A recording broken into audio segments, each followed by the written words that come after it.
Ikaw ay may natatanging kapangyarihan. Ako po si Father Fiel Pareha at ito po ang ating segment, ang Daily Devotion, na kung saan tayo po ay magdarasal, magbabasa at magninilay kasama ng salita ng Diyos sa buong taon. Manalangin tayo. Sa ngalan ng Ama, ng Anak at ng Espiritu Santo. Amen. Halina, Banal na Espiritu, liwanagan mo ang aming puso at isip, nang maunawaan at maisabuhay namin ang iyong salita. Amen. Our Bible passage for today is from the Gospel of St. Luke chapter 9, verses 1 to 6, and I read it for you. Then Jesus called the 12 together and gave them power and authority over all demons and to cure diseases. And he sent them out to proclaim the kingdom of God and to heal. He said to them, "Take nothing for your journey, no staff, nor bag, nor bread, nor money, not even an extra tunic. Whatever house you enter, stay there and live from there. Wherever they do not welcome you, as you are leaving that town, shake the dust off your feet as a testimony against them."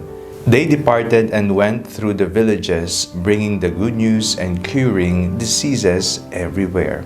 Ang lahat ng kapangyarihan, ang lahat ng otoridad na mayroon tayo, ito man ay sa loob ng pamilya, sa politika, o ikaw man ay isang leader ng isang samahan, lahat ng yan ay galing sa Panginoon. Ito ay mga regalo na Kanyang kaloob upang ating magamit ang mga talentong Kanyang ibinigay din bilang biyaya sa atin.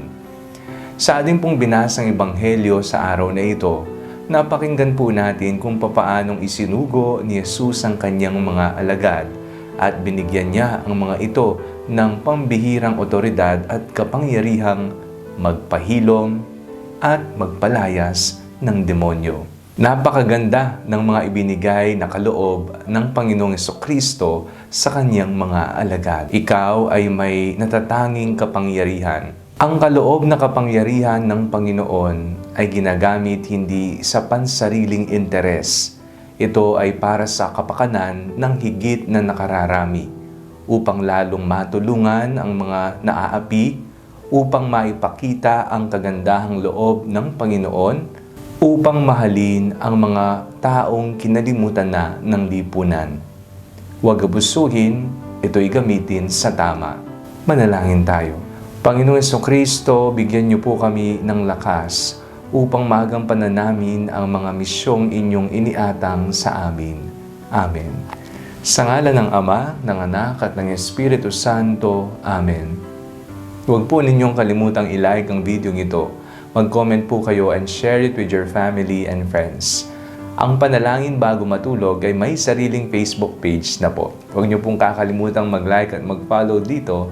And do not forget to subscribe to our YouTube channel. I-click nyo lamang po ang link na nasa description ng video ito o kaya naman po just search Father Fiel Pareha. God bless you po.